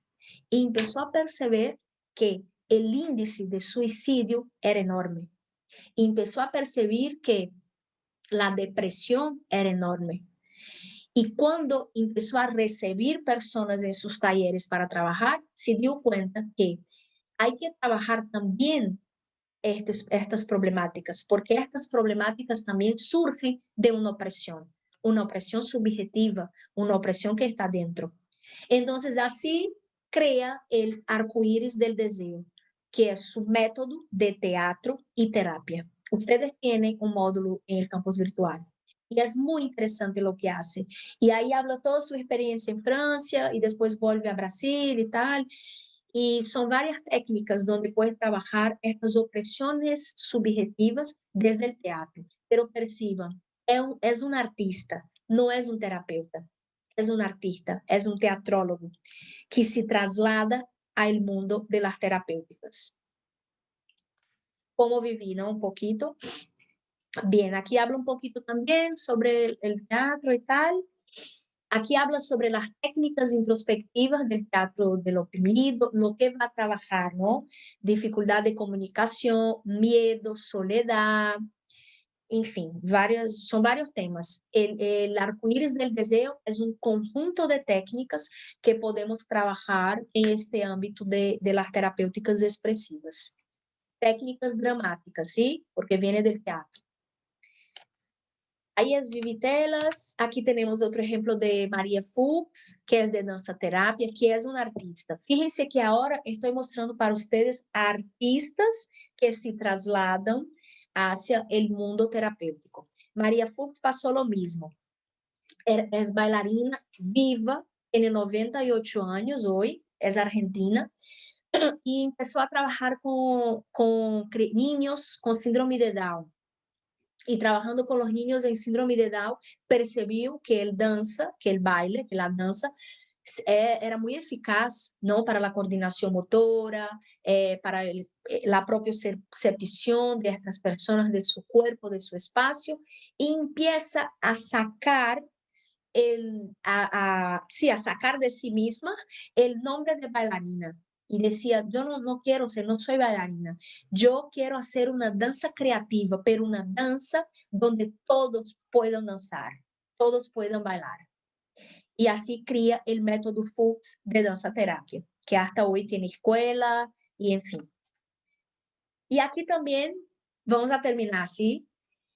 La última expresión que quiero mostrar a ustedes, que son los environments. Los environments son ambientaciones que surgen ahí en la década de 60, 70, entre los artistas. Es una expresión artística, no es terapéutica, pero que adelante un poquito vamos a ver que cuando surgen las salas multisensoriales, surgen muy inspiradas en los environments, que eran simplemente ambientes, salas grandes, donde los artistas hacían como una especie de exposición, pero una exposición que movilizaba todos sus sentidos, ¿no? Todos los sentidos de las personas que estaban ahí en la audiencia. O sea, olfato, la visión, la audición, eran espacios así, ¿ves? Eso, este environment se llama La Menezunda. Eso yo vi personalmente en 2013 en Argentina. Es de una artista argentina. Y ella hacía como, tomó un espacio muy grande y creó un enorme laberinto. Y este laberinto, ahí ustedes pueden ver, llenó de varios estímulos, varios recursos que estimulaban nuestros sentidos. Entonces tenía un lugar que era solo de luces, había otros que podíamos coger pintalabios y poner la mano porque todo era de esponja, había otro pasillo que era todo de espejos, arriba, abajo, todo de espejos, o sea, eran espacios de estimulación, podemos decir, sensorial, claro, pero son artistas haciendo. Hay otros ejemplos en varios lugares, en Francia, en Ecuador, los environments. Aquí Isadora Duncan, y aquí, que es otra cosa, y aquí la sala de estimulación, ¿no? Que en la década de 70 empieza a ser concebida para el tratamiento complementario con personas con parálisis cerebral, que luego va a ser llamado de Snoozelen, porque es patentada como una sala Snoozelen. Pero hoy hay salas de estimulación que no necesariamente son salas Snoozelen. El campus virtual tiene un artículo sobre. Pero fíjense, es algo creado en el ámbito artístico, ¿sí? Y que de hecho el mundo terapéutico fue ahí cogiendo un poco. Y las salas de estimulación visan la estimulación sensorial, ¿no? También estimular tranquilidad, relajación, actividad de estimulación visual y táctil. Depende del objetivo de la sala. Aquí tú tienes una sala Snoozelen, por ejemplo. Un ejemplo, ¿no? Fíjense, es un environment completo. Pero claro, hay un terapeuta, hay una intencionalidad y bien. Bueno, entonces aquí estamos finalizando y puse estas últimas palabras. ¿Quieres leer, por favor, Luis? Vale, ¿qué leo? ¿El primer párrafo, el segundo, todo? El primero. Todo este recorrido trabajado en este minicurso es solo una muestra del arte occidental en el siglo XX y con él se puede registrar y reflexionar sobre el papel de las manifestaciones artísticas y de la propia historiografía del arte, ayudando a estructurar el campo de la arteterapia. Una práctica terapéutica que se lleva a cabo mediante el uso de mediadores y recursos artísticos para promover un diálogo expresivo entre las personas y sus imágenes, narraciones, biografía, permitiendo un proceso de autoconocimiento y en algunos casos un tratamiento complementario para el sufrimiento psíquico y emocional. ¿Y sigo? Sí, porfa. Es explícito que las prácticas, las técnicas, los modos de hacer y las reflexiones que han surgido sobre el objeto arte a lo largo de las décadas han hecho posible que se entienda cada vez más como un espacio genuinamente relacional, donde la experiencia sensorial y estética es la gran potencia de este fenómeno social. Ahí radica también su aportación al campo de la arteterapia. Muy bien, muchas gracias. Bueno, fíjense más en este último párrafo, ¿no? Porque es justamente eso lo que hicimos. La historia de las terapias expresivas, hablar de cuando empieza el arte, hacer una intervención terapéutica, está completamente entrelazado también con los movimientos artísticos, con los artistas. Sin embargo, no se suele hablar tanto de eso. Busquen, por ejemplo, libros. No hay. Libros que hablen sobre eso que estamos hablando, no hay. Siempre están hablando sobre el arte como técnicas, aporta técnicas, aporta... No, pero fíjense, percibimos en este recorrido que no solo técnicas, pensamiento, ¿no? Quiebre de paradigmas, el arte. Si salimos del Renacimiento, donde el arte tiene este criterio, por así decir, de algo acabado, técnica, pura técnica, la belleza y tal, no sé qué. Y ahora estamos en que el arte, lo que importa es la experiencia con el arte relacional, por ejemplo, es un salto enorme, brutal, ¿no? Y obviamente solo podemos estructurar el arte como intervención terapéutica si también entendimos arte como una experiencia y no como algo que se valora, algo de mercancía.